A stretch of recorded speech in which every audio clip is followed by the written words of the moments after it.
So here we go. So again, when doing partial pressures, you want to make sure that you actually have the big P, okay, and then realize that whatever the balanced equation gives you as a coefficient, that is your exponent. Part B. Hey, we're not on. You're not on part B yet? I'm on it.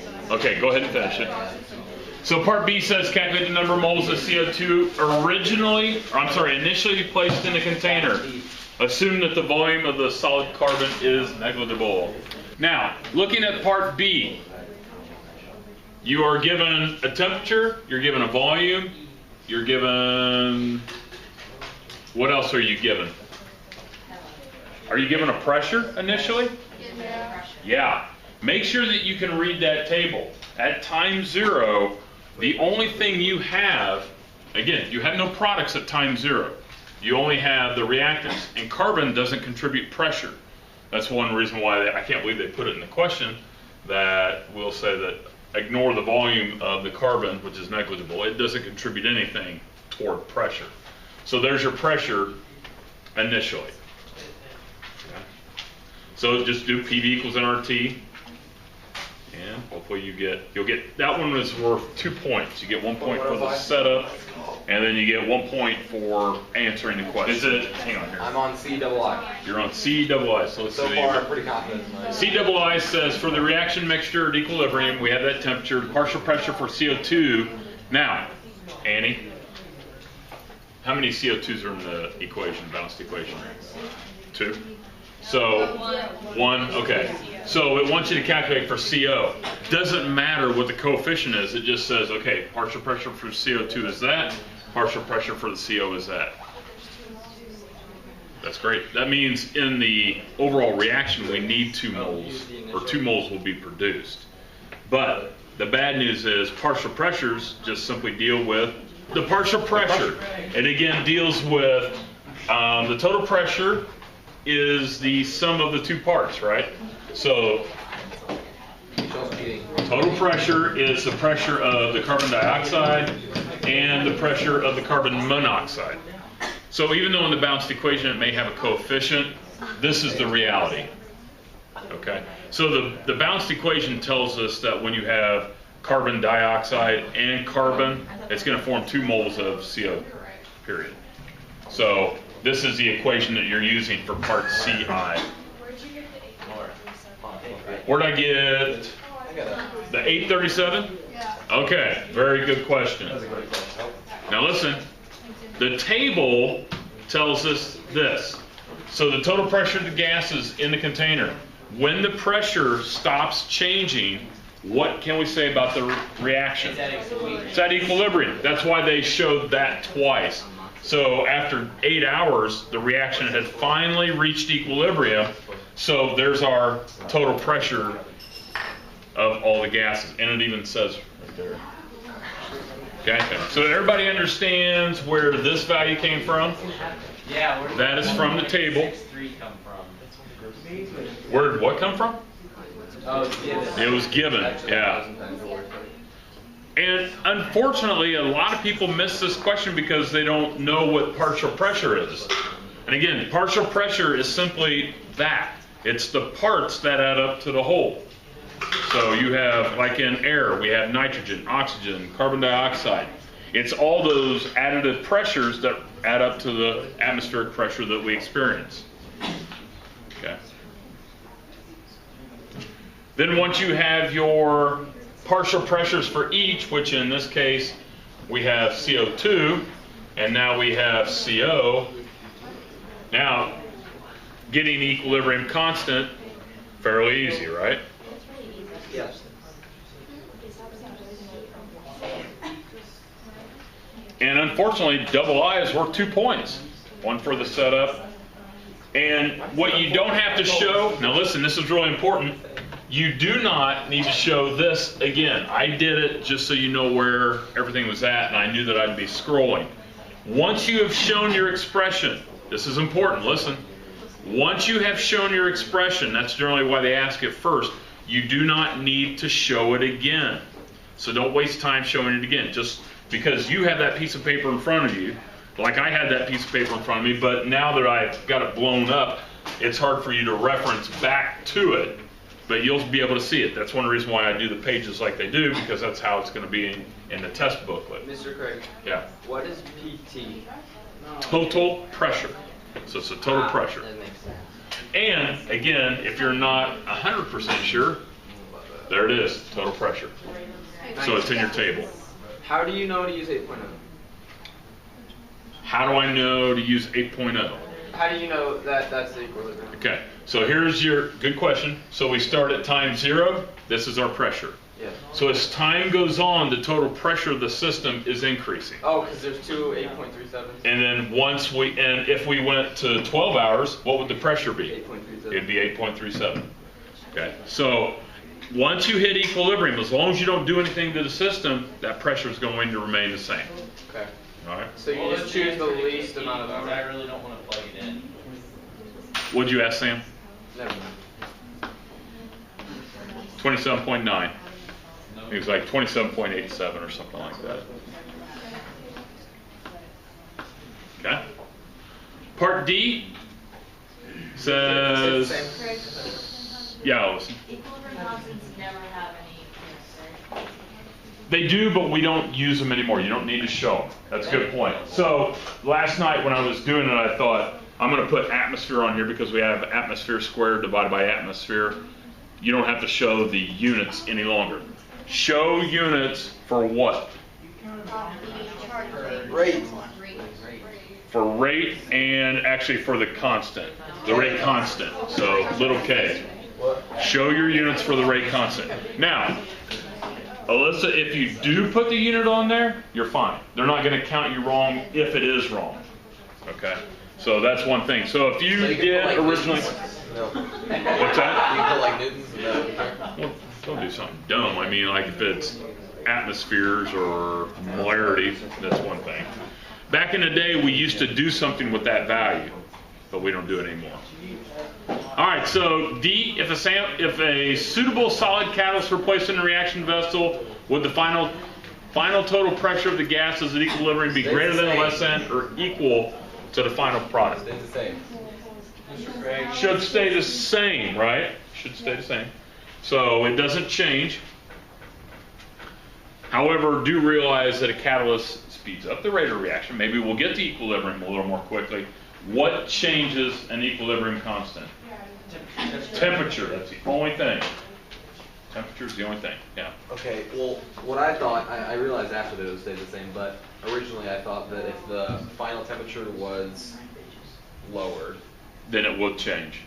you would say because pressure and temperature are inversely related, it's the opposite. Right? We would need some more data on that. Okay. So Yeah, it's we not would just need. the- Yeah, I know where you're going. That we would have to have what that new pressure or what that new temperature. Yeah, they're not going to ask that. Where one goes up and the other goes down and it stays the same. That'd be brutal. Okay. Yeah. Oh, it happens in real life all the time. Oh, Abby. No. He's talking about the scenario where if the volume gets larger, as a result, the pressure gets higher, then the temperature is going to get higher as well. If volume went up, If volume gets smaller, pressure goes higher, temperature goes higher. Yeah, because it's on opposite sides. it's 6.74 that you're supposed to make that one. All right, and part E says predict whether the partial pressure of the CO2 will increase, decrease, remain the same as the system approaches equilibrium. Wait a minute, I forgot to read this up here. Sorry. In another experiment involving the same reaction to rigid, what's rigid mean? Not uniform. It will not expand or contract, so that volume is set. Okay? So the 2-liter container initially contained 10 grams of carbon plus CO and CO2, each partial pressure 2 atmospheres at 1,160 Kelvin. So now it's asking, predict whether the CO2 will increase. So what's going to happen to the Me and his mom. what's going to happen to the CO2? Focus. Come on. It's going to decrease. Because I already looked at this. I have this answer. Why? Tell me. I didn't justify it though. Yes, you must justify. But technically, A CO decrease Oh, it is. because I have no idea. I don't know. Go Why ahead will and anything talk. happen? Got. We need a remain justification. the same as what? What are we basing this on? Your original KP. Oh, it's a decrease of The what? greater than 1. Okay. No. It's asking about. Okay, read the question. Here we go. Let's go back. So will the CO2 increase, decrease, or remain the same from Two atmospheres? this scenario right here? Yeah. I have no idea. Why will it change? I was gonna say Okay. Who has an answer? decrease. I know it's decreasing. It is decreasing? I can't put it. Because you're adding copper. It's easier than that. Carbon. You're adding carbon. Is it, I have no idea. Read the question.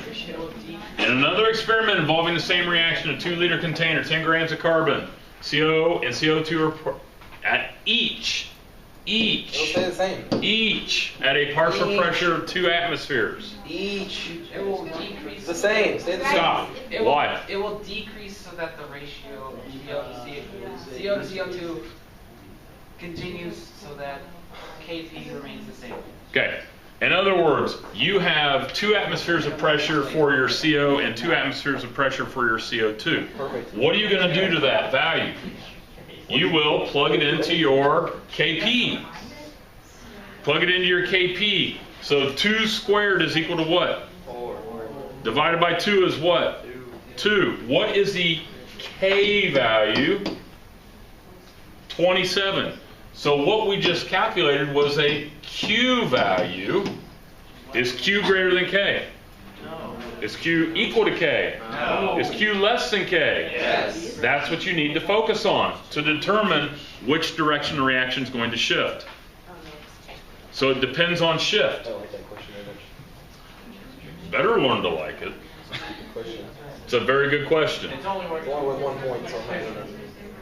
Regardless, it's a concept. If you Okay. if you're just If Q, okay, Q and K are equal to products over reactants. If Q is less than K, that means that we don't have enough products. So which direction will it shift? Toward the products. So the products increase. What's going to happen to the reactants? They will decrease. So as a result, the reaction shifts to the right. That's how you have to remember it. Don't try to remember if Q is less than K, it shifts left. Know why it shifts the way that it does. Because of our ratio. We have to make sure that if Q equals K, if Q is smaller, that means we don't have enough products. We need to form products. If Q is too big, that means we have too many products. We need to form reactants. Yes, Brenda. if you just write QP in your justification and you don't write equal or equal shit, you still get the prior. If you write what? If you just write QP, Oh, damn. If you just write QP, if you just write Q, it's okay.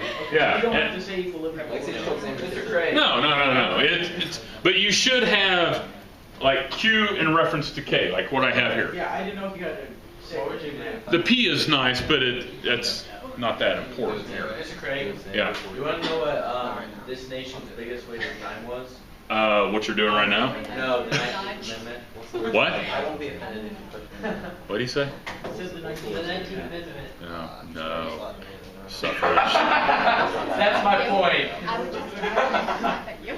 God. All right. That's what you did. Women's rights. Women's stuff. Mr. Craig. Yes. Yes. Question. Oh yes. So which way will it shift is if Q is If Q is bigger than K, then that means that we have too many products, because again, our products are a high value. If Q is big, that means the top number is big, and we need to make that smaller. So then you would reduce that to increase that, shift toward the reactants. so whenever if we get a Q greater than less than, we should always put Q as products of reactants and then. No, every Q and K are both products of reactants. Yeah, it's always, and you have it on your equation sheet. All right, are we done with that question? No. There's another part? I'm done. Ready for the next question. So if you put Q first, it's gonna shift towards. The opening. Got it. That's a lot easier. Oh, that's on here. All right, second question, or question number 5, I think it says. How many are there? There's 3. All right, so everybody should have 5A answered. And again, it's for reaction X. So make sure that you're reading that part. So reaction X. So there's part A. And again, I'm trying to emphasize the partial pressure for the gases because I have a feeling, and again, it'll probably be different because I'm sure there'll be at least 2 versions of the test out this year. They were last year, so we had 2 versions. What's that? Solids never go in. Yep, no solids, no pure liquids. If you see an S or L, don't put it in the expression. All right. Part B says for reaction X, will the equilibrium constant Kp increase, decrease, or remain the same if the temperature rises above 298? In other words, Increase. increase. Why do you say increase? Because it'll shift to form more products. Why? Because it has An endothermic reaction, where is energy, or what is energy treated as? A reactant. So you add anything to anything to a reaction at equilibrium, it shifts away from the addition. So in that case, since we have energy on this side, we're going to treat it as a reactant and it'll shift to the right. So as a result of forming more more products, K will increase. Be sure that you not only answer the question, but you also explain it. That was worth 1 point. Only 1 point? Only 1 point. You don't get like 1 for the answer, 1 for the judgment? So when endothermic or exothermic, you just look at the delta H. Yes. Yes. So negative means exothermic. Exo, product side, Positive means. endo, reactant What side. if it's 0? Does that mean it's equilibrium? No reaction takes place without an exchange of energy. So you'll have something. Now you can have delta S as a 0, but it's not very Then you have common. delta G as a 0? Yeah, that's at equilibrium. All right, part C. It says for reaction Y, so we're looking at the second reaction now. At 298, is the value Kp greater than 1, less than 1, or equal to 1? Justify your answer. Is it less than 1? It's negative. Is it less than 1? No, it's positive. Okay, the question's asking, is Kp greater than 1, less than 1, or equal to 1? Is it less than 1? I hear a less than 1. Yes. It's What are you thinking, Annie? less than 1. Can you just say less than 1? It's not fun. Whoa, what? I heard a delta G statement. Delta G is positive. What does that tell us? Not spontaneous. Not spontaneous, which also means that a lot of the reactants like to stay as reactants. Okay. So it's not a very favorable reaction. Therefore, what that means is not very many reactants form products. So it should be less than 1 because, again, your expression is products over reactants.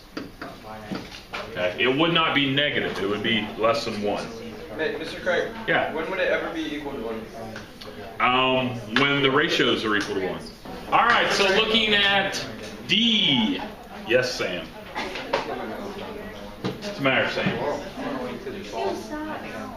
All right, so D, it says for reaction Y, at 298, which is larger, the total bond energy of the reactants or the total bond energy of the products?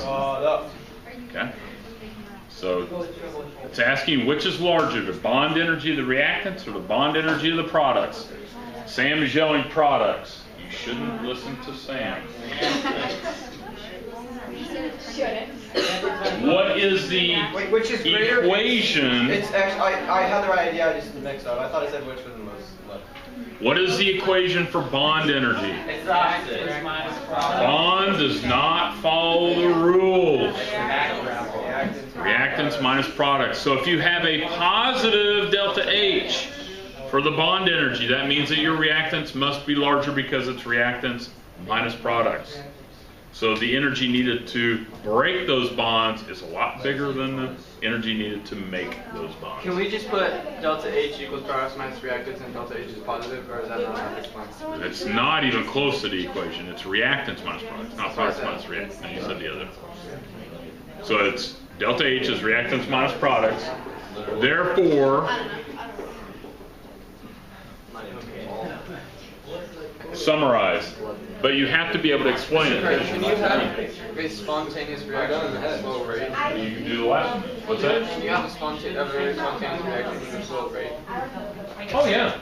The rate has nothing to do with Rate has nothing to do with So it. that's why E is false, because you can't determine. All right, so the reason why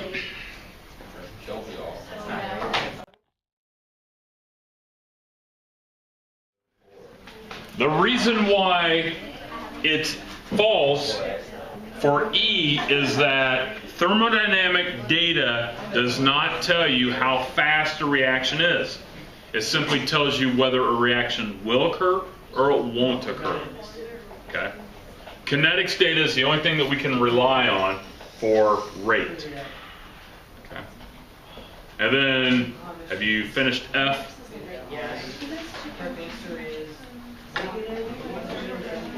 Delta S is negative.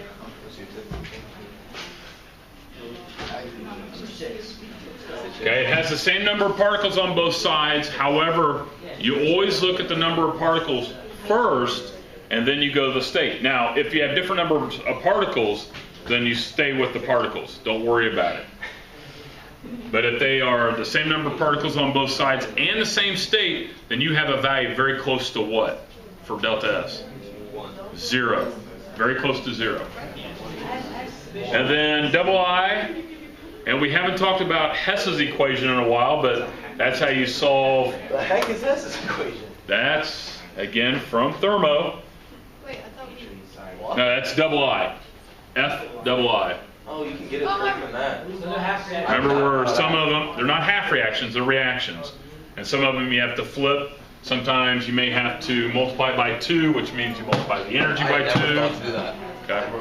So realize that, oh, okay, in the equation, up here, hang on here, where are you?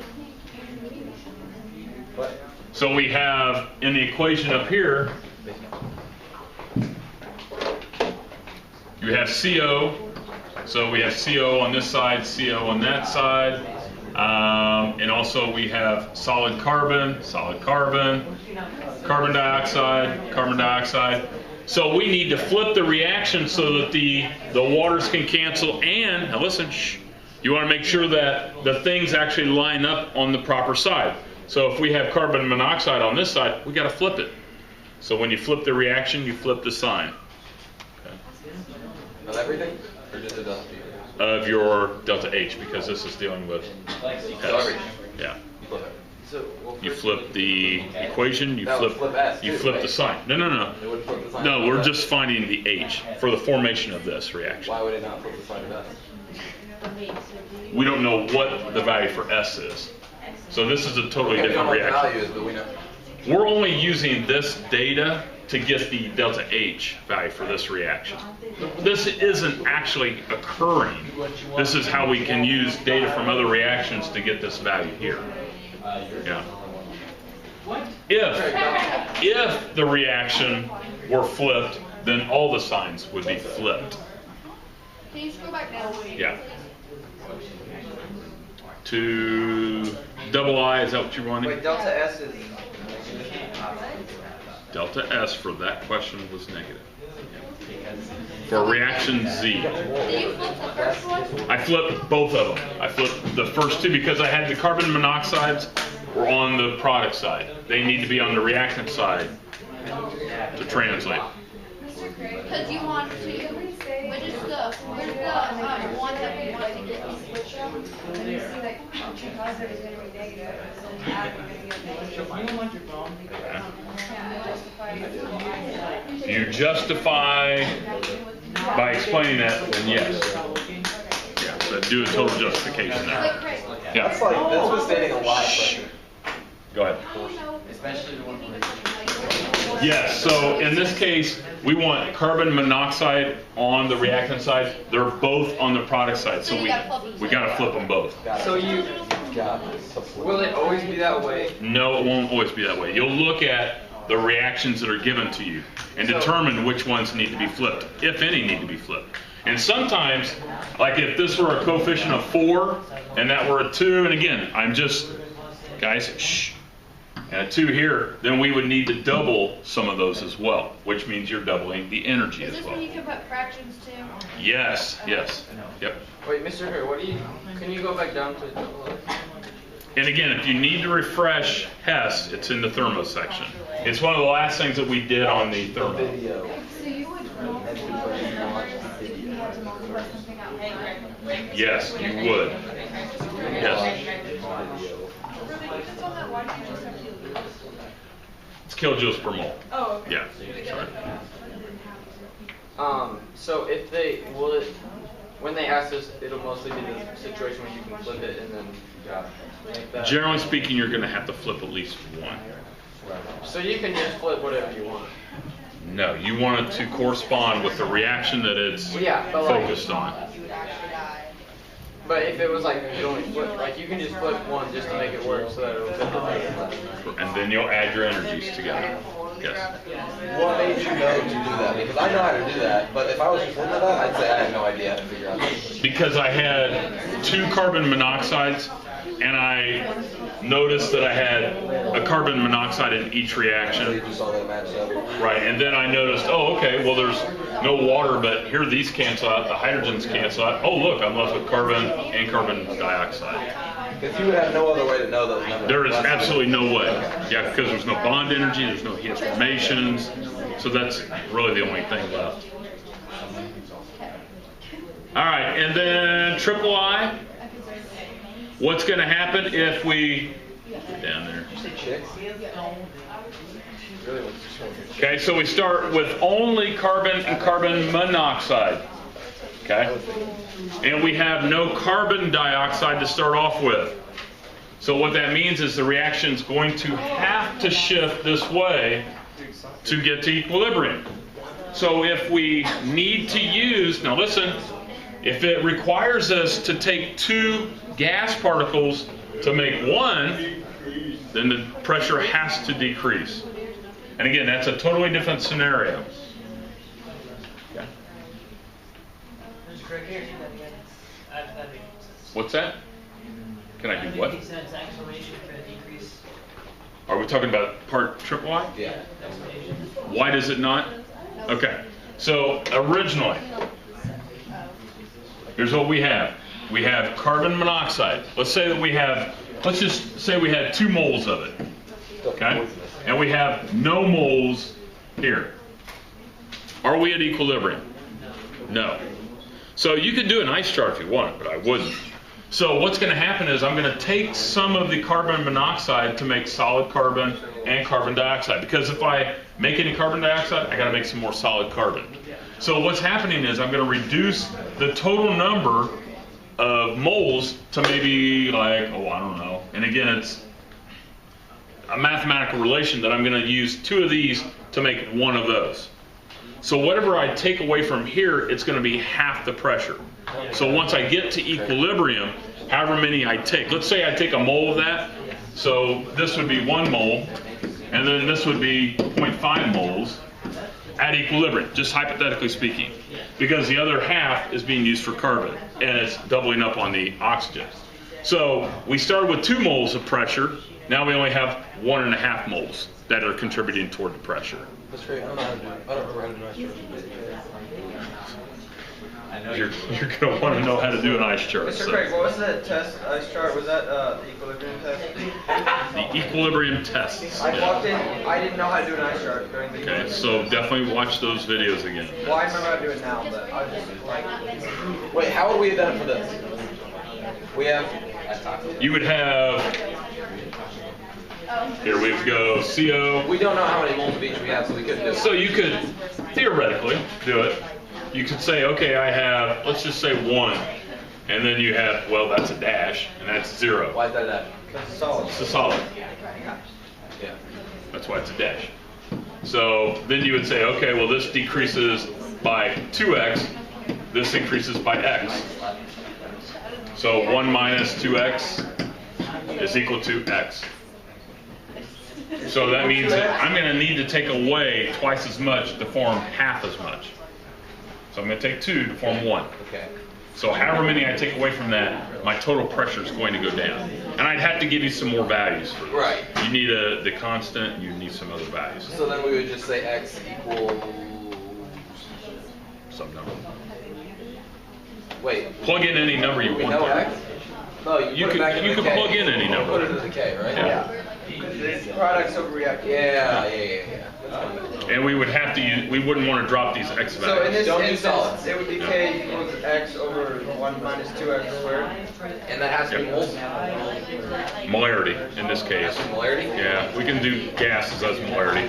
Moles per liter. But you can always do moles, right? Yeah, and then go and convert. So yeah, for your answer, you can convert it back to molarity. If it were asking for that. Or leave it as pressures. All right, everybody good with number 2? Hopefully you've been working on number 3. Okay. Number 3, concepts. And this would be some good PES type questions to ask. I would hope so. Read the question carefully. I actually boxed in one component that a lot of you probably would miss if you weren't reading it carefully. And you might want to get your periodic table out as well. And this is one of those questions that it's just a bang, bang, bang scenario. Element 2 for A, right? Yeah, you'll answer really quickly. Now, remember, if the question does not say justify or explain, do not justify or explain. Okay? If the question says to justify or explain, make sure you justify or explain. Also, another clarification, if it says justify, can you use math to explain it? Yes. Yes, if it says explain, you have to use Your words. Okay? You can draw pictures and then explain the picture. That is also a great way to explain something. What's that? What do you think A is? Element 2. Why? Because ionization energy increases this way on the periodic table, and metallic properties increase the opposite way, so you want the lowest ionization. I thought it was the one with the highest second ionization. Tomato, tomato. You both said the same thing. Same thing. Yeah. So in other words, metallic character on the periodic table. Actually, let's just look at it. Okay. So the first thing, it's talking about third period. Third period is right here, right? Yeah. Okay. And you're looking at your periodic table while doing this. So metallic character increases as you go this way, right? Yep, and down. And down. Very good. So since we're working along the same row, don't worry about the down. Also, how do you know that it's element 2? Sam, how do you know it's element 2 is the most metallic? Has the highest second ionization. In other words, the second highest ionization energy, and what he's referring to as you go from here to here, there's a big jump. Because removing this electron we're taking it from where? The B. The outermost, which is a valence electron. Okay, and then if I take away this electron, I'm removing a core electron. All right, or in the rows above. So if this is sodium, we're taking that one valence electron. If I try to take the second one, I'm pulling from a filled up energy level.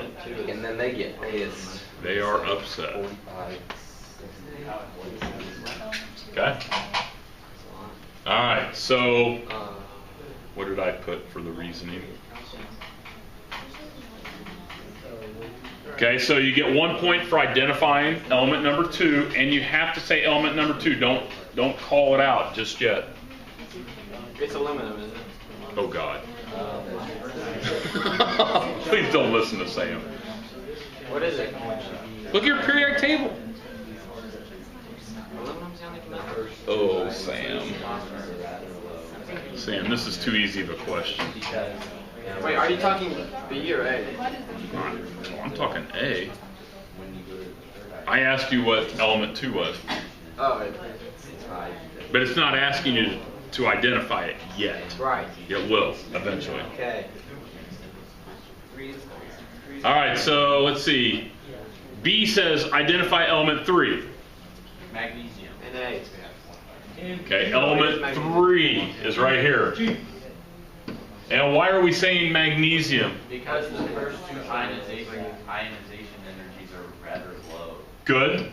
And then the big jump comes in the third one. Good. It's removing from the So however many are easy, that's how many valence. However many are easy, in other words, there's no big jump from here to here. Yeah, it's about double. But from here to here, that's a big jump. So that means that you're pulling from a filled energy level. So how do you explain that? You say that first you identify the element as magnesium, and then you just simply say that the first and second ionization energies are relatively low, the third is rather large. And then just say that I put on here removal of 2 valence electrons, the third one requires a lot of energy because it's a core electron.